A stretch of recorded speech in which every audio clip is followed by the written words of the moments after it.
First up, Rod Liddle. Welcome, Rod. Cheers, mate. Nice to see you. Always a pleasure.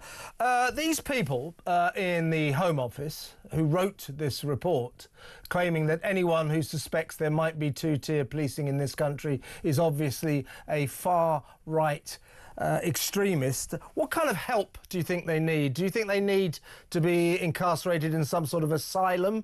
What is wrong with these people? This is just ridiculous. As I said earlier, Rod, yes, of course we should be angry that these fools actually think that anyone who suspects we might have two-tier policing is some kind of far-right nutter. But we should also be very worried because that's what these people think of us. People in the heart of government, including two-tier Keir, they hate us, don't they? They hate us. They do hate us, and the whole purpose of that report by the people who wrote it was to exonerate Islam, was to dilute the notion of extremism as far down as it could go, so that Islam was kind of exonerated.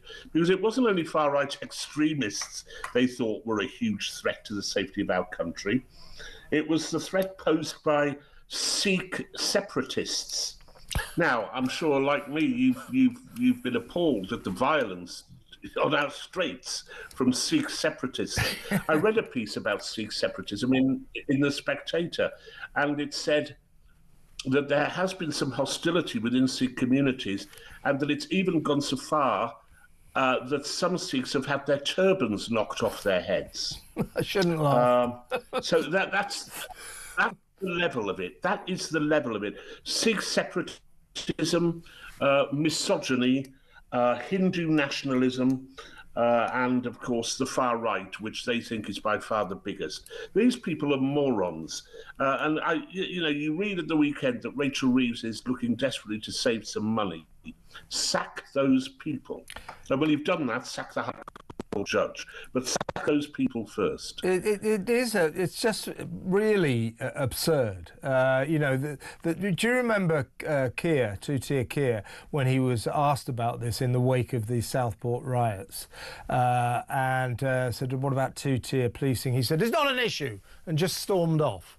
That has been his only comment so far on whether or not we have two-tier policing. I'm going to be talking to Mike Neville in a little while on this show, a former Met Police detective superintendent who served in the force for many years. Him and many other current coppers and past coppers will tell you that two-tier policing is a stark reality in our police forces today. It's a reality. Yeah. It is a reality, though I did think you were going to say Mike Neville, the former presenter of Look North, who I didn't know he was still around, but anyway. Quite right, of course it's around. Of course it's there. We know it's there. And Starmer, he becomes unaccountably tetchy. I don't think he's long for this world, but that's another issue, I suppose. I think you're right. Old Wes Streeting's on manoeuvres, Bridget Phillipson's on manoeuvres, even Angela Rayner. So you kind of, you sort of think, well, let's get rid of Keir, that would be good. And then you think of the replacements. I suppose that of the three, I'd take Wes out of those three. The other two are terrifying. Yeah. No, I think that's right. I mean, I was going to say, in credit to the Labour Party, and Yvette Cooper, they've also refused to publish this fatuous document from the Home Office civil servants. So they clearly know it's as stupid as the Tories knew that it was. Mm-hmm. And you just think of how much that document cost in man hours and so on.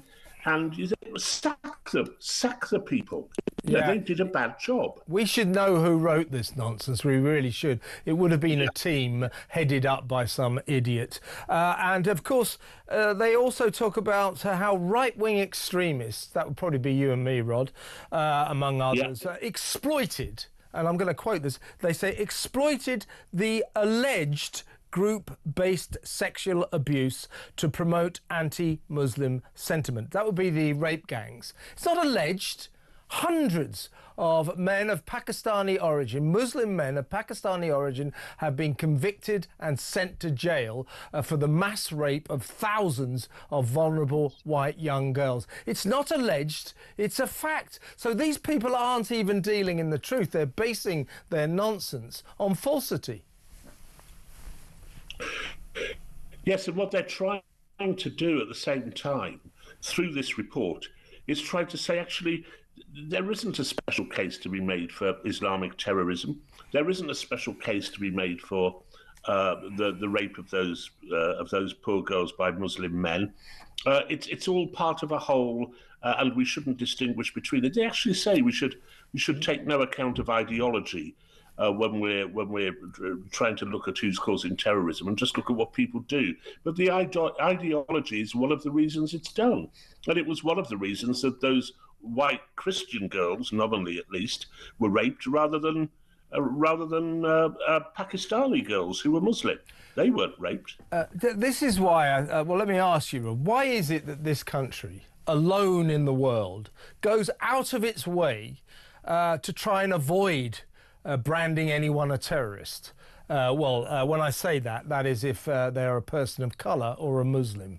Millwall fans, far-right thugs, they're immediately branded terrorists. The guy who killed Joe Cox was immediately branded by Kieran the gang a terrorist. The Welsh guy who drove up from Wales, having watched that TV drama Three Girls about the Rochdale gang rape scandal. Yeah. He drove up the M4, drove at the worshippers at the Finsbury Park Mosque, killed one guy, and he was immediately branded a terrorist. But if they're a person of colour, we go out of our way to say they're not a terrorist. I mean, what is all this nonsense about, oh, well, if they're not adhering to some strict ideology, then they're not a terrorist? I say Axel Rudikabana, right, I get the fact he was a loony, he was a loner, but he had an Al-Qaeda manual and enough rice in poison to kill thousands. If it looks like a duck and quacks like a duck, it probably is a duck. Why are we going out of our way to say, oh, no, Axel Rudikabana, he wasn't a terrorist? It's pathetic. Because it's very simple. It's because it gives a lie to the idea that this is a peaceable, multicultural society and that multiculturalism works. Multiculturalism doesn't work. We haven't integrated the people who've come here sufficiently, and we've let far too many in. And that's the truth. They know it, but they can't admit to it. They do everything they possibly can to disguise the fact that multiculturalism is pretty much a disaster.